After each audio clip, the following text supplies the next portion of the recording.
Ladies and gentlemen.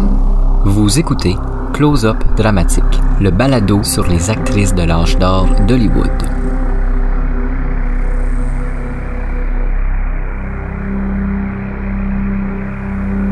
En mai 1934, l'actrice superstar Bebe Daniels poursuit un admirateur fou qui lui fait vivre un véritable enfer depuis 4 ans.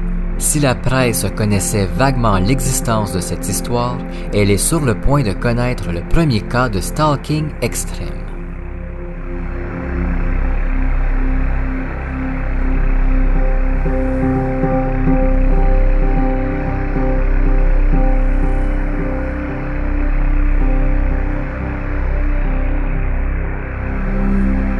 Jason Duval avec vous pour ce nouvel épisode de Close-Up Dramatique, épisode peut-être plus court, mais histoire hyper intéressante. Je vous parle de Bebe Daniels et de son fan fou qui la harcelait. Histoire complètement hallucinante qui nous prouve que le stalking, c'est pas un nouveau phénomène. Ça existait bien avant le début des réseaux sociaux. Évidemment, en 1930, la forme du stalking est tout autre, vous allez voir et comprendre. Avant de commencer, je tiens quand même à vous faire un très bref résumé de qui est Bebe Daniels. Bebe Daniels, elle fut pas seulement une actrice, elle a aussi été danseuse, chanteuse, écrivaine et productrice. Elle a été coproductrice de films, de pièces de théâtre et plus souvent d'émissions de télé et de radio. Pendant la période du muet, elle sera l'une des actrices les plus en vogue et populaires auprès du public.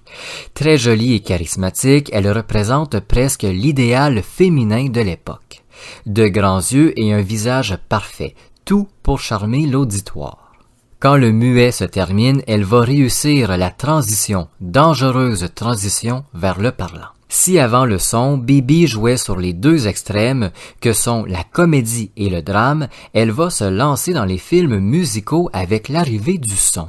On découvre alors tout son talent de chanteuse et de danseuse, ce qui la rend encore plus populaire et attachante. L'arrivée de la télévision va lui donner la chance de prolonger sa carrière encore plus longtemps dans les années 50. Elle va devenir l'une des premières stars de la télé, mais aussi de la radio. Ses émissions radiophoniques seront très populaires et Bebe a une voix ultra connue. Personnalité publique très connue à l'international, la vie privée de Bebe Daniels a été très souvent sous la loupe des journalistes. Surtout sa relation purement amicale avec le mafieux Al Capone. En plus d'être l'actrice préférée du gangster, Bebe est l'une des privilégiées à pouvoir le côtoyer de très très près. Même que selon plusieurs rumeurs qu'on peut lire dans la presse de l'époque, Al Capone serait le parrain des enfants de l'actrice, rien de moins. Mais ça, est-ce que ça appartient à la légende? On le saura jamais. C'est quand même le fun de continuer de faire vivre ce fait divers. Maintenant que vous avez un mince portrait de Bebe Daniels, je pense qu'on peut entrer dans l'affaire qui nous intéresse aujourd'hui, le fan fou qui la stalkait. En 1934, Bebe Daniels et son mari Benjamin Ben Lyon, lui aussi acteur qu'elle a épousé en 1930, se retrouvent sous les projecteurs. La raison est bien simple. Bebe Daniels poursuit Alfred F. Holland pour harcèlement et stalking. Les journalistes de l'époque savaient que l'actrice avait certains problèmes avec un fan un peu trop admiratif. Ils avaient déjà eu vent de toute cette histoire qu'ils connaissaient par contre seulement en surface. Avant le procès, Bebe va déclarer que depuis bientôt 4 ans, elle vit un véritable enfer à Hollywood. Elle est au bout du rouleau, épuisée et presque paranoïaque à cause de cet homme qui la suit partout. Elle ajoute avoir peur pour sa propre sécurité, mais aussi celle de son mari et de sa jeune fille Barbara, âgée de 3 ans. L'actrice avoue aux journalistes qui l'assomment de questions qu'elle a même pensé à cesser sa carrière au cinéma tellement elle était épuisée. Mais qui est ce fameux Alfred F. Holland qu'on accuse d'être un déséquilibré et de harceler l'une des stars les plus populaires? Holland est un vétéran de 36 ans qui a participé à la Première Guerre mondiale. On connaît pas les raisons qui ont forcé l'homme à se retirer de l'armée américaine. On s'entend, il y a sûrement une raison pour qu'un homme de 36 ans seulement se retrouve vétéran de l'armée. Malheureusement, je l'ai pas trouvé, c'est écrit nulle part. Le procès commence. Le juge arrive dans la salle et on demande à Bebe Daniel de témoigner. D'entrée de jeu, la star va s'adresser et raconter son histoire au juge.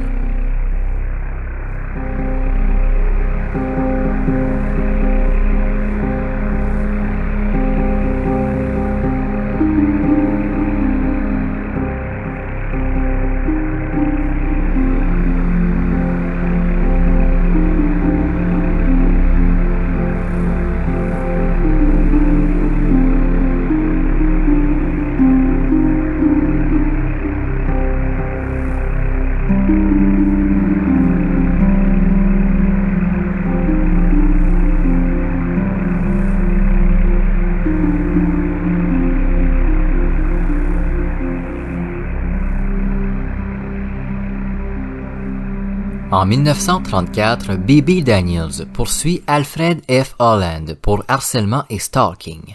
Avant le procès, la star du cinéma a brièvement parlé aux médias de l'enfer qu'elle vit depuis plus de 4 ans. Bebe Daniels est la première à être appelée à témoigner lors du procès. Ce qu'elle va raconter est une véritable histoire d'horreur. Dès le début de son témoignage, coup de théâtre pour la presse.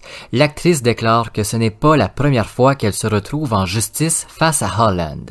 2 procès avaient déjà eu lieu, mais ils avaient tous passé inaperçus. Inutile ici de vous dire que la presse et les journalistes assis dans la salle sont plus qu'heureux d'avoir des détails inédits.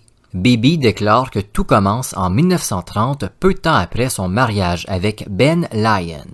Mariage hyper médiatisé parce que 2 stars du grand écran, ça fait vendre. Quelques jours après leur mariage, l'actrice a commencé à recevoir chez elle des lettres d'Holland qui lui avouaient son admiration. Dans ces lettres, première lettre, l'homme expliquait avoir vu tous les films de Bebe Daniels, et ce à plusieurs reprises. Il avouait aussi la trouver plus que belle et que l'un de ses rêves était de la rencontrer en personne. Des lettres qui n'ont absolument rien d'inquiétant ou d'étrange. On est en 1930, les actrices reçoivent des centaines de lettres du genre par semaine. Et je suis pas mal convaincu qu'encore aujourd'hui, elles en reçoivent par le biais des réseaux sociaux. Puis lentement, le ton des lettres va changer. Holland parle à l'actrice comme s'il la connaissait, comme si c'était un ami intime. Chose qui va pas déranger l'actrice parce que ce genre de lettres est encore une fois assez courante à l'époque. Mais la situation va vite dégénérer et aurait pu tourner au drame quand, en 1931, Holland défonce la porte d'hôtel de l'actrice. La scène se déroule à San Francisco, en 1931, comme je le disais. Bebe raconte qu'elle s'y trouvait pour tourner quelques scènes extérieures d'un film. Soudainement, à la fin d'un après-midi, la porte de sa chambre d'hôtel s'ouvre dans un immense vacarme et Holland surgit. Selon Bebe, il est dans une colère noire. Le regard sombre, elle a eu tout de suite très peur. L'homme parle très fort et accuse l'actrice de le tromper avec Ben Lyon, des accusations qui se terminent en menaces. Devant cet homme très agité, mais surtout qu'elle a jamais vu, Bebe, vous l'aurez deviné, est très confuse et comprend absolument rien. La star va essayer de calmer l'homme et lui demander des explications. Au départ, elle croyait qu'il se trompait de personne et que dans l'agitation, il n'avait pas vu qu'il s'était trompé de chambre. L'actrice va rapidement comprendre qu'il n'y a pas erreur sur la personne. L'homme qu'elle a en face d'elle est convaincu qu'il est marié bien à elle. Holland se met à raconter une histoire digne d'un film romantique. Bebe et lui se sont rencontrés alors qu'ils étaient à l'école, puis est arrivée la Première Guerre mondiale. Holland est parti se battre en Europe et à son retour, ils ne se sont pas retrouvés. Ce n'est qu'en 1924, par pur hasard, qu'ils se retrouvent à New York. Puis, en 25, ils partent se marier au Mexique avant de vivre heureux jusqu'à ce que Bebe se mette à le tromper. Devant cette histoire des plus cinématographiques, Bebe est sans mots, mais elle comprend qu'elle est possiblement en danger et doit agir vite pour calmer l'homme. Pendant plus de 30 minutes, l'actrice va essayer de calmer Holland, mais sans succès.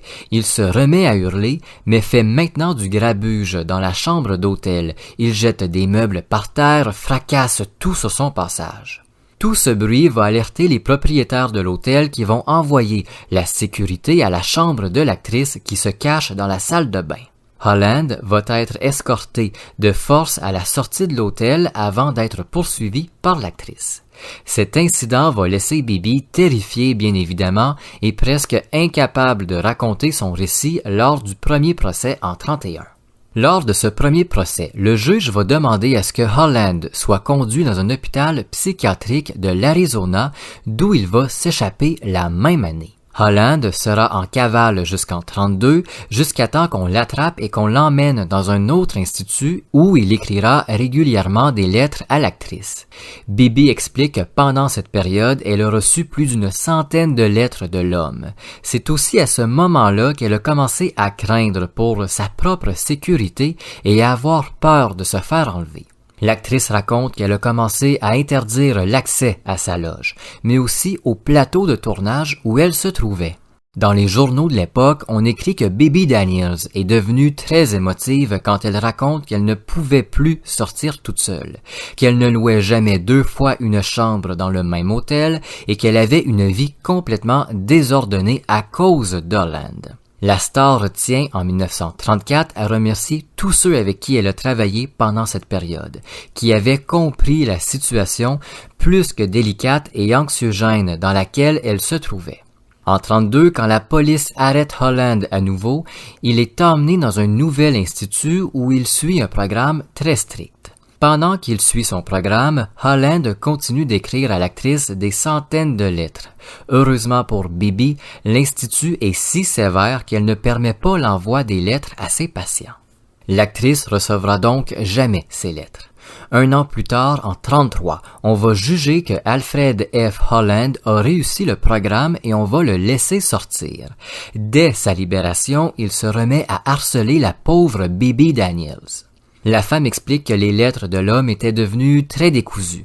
Il y avait plus de fil conducteur. Elle le dit carrément, parfois il n'y avait rien à comprendre dans ce qu'il écrivait. Après les lettres, ce sont des cadeaux qu'elle va commencer à recevoir.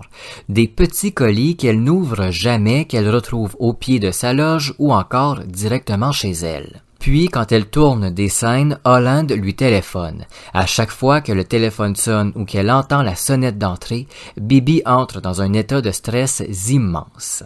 Rapidement, Ben Lyon, son mari, va demander à ne déranger sous aucun prétexte sa femme quand elle tourne.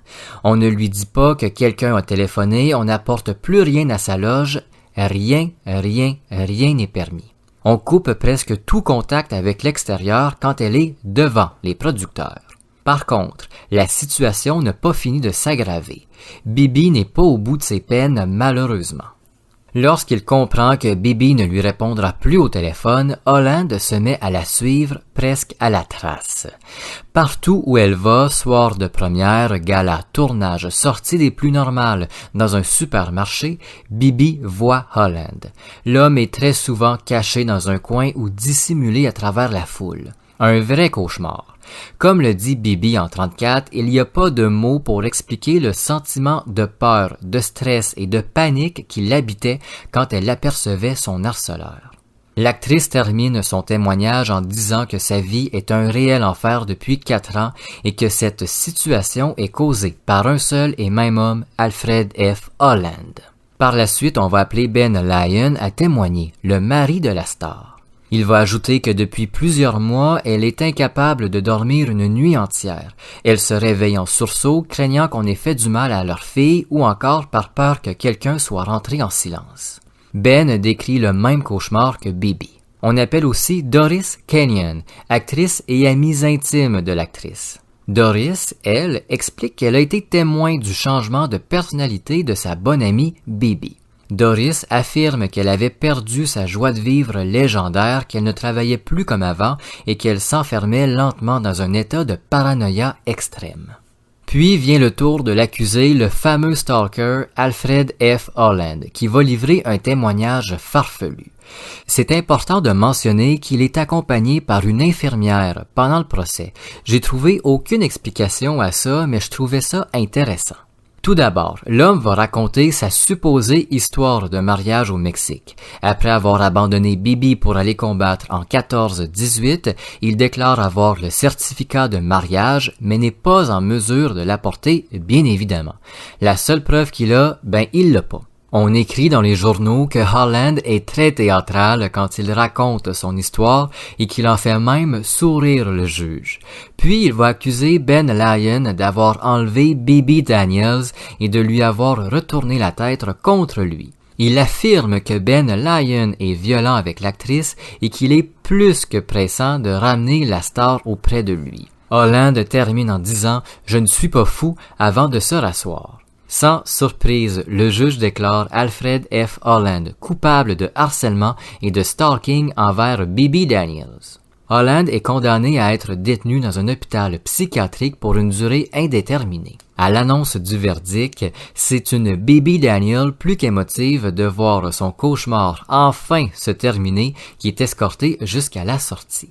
En 1935, Holland est libéré de l'Institut et se remet à harceler l'actrice.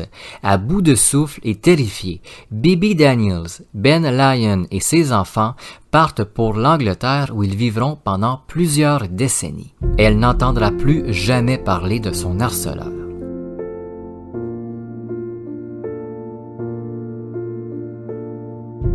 Bibi Daniels a connu le cauchemar de toute star, celui d'être harcelé par un fan un peu trop admiratif.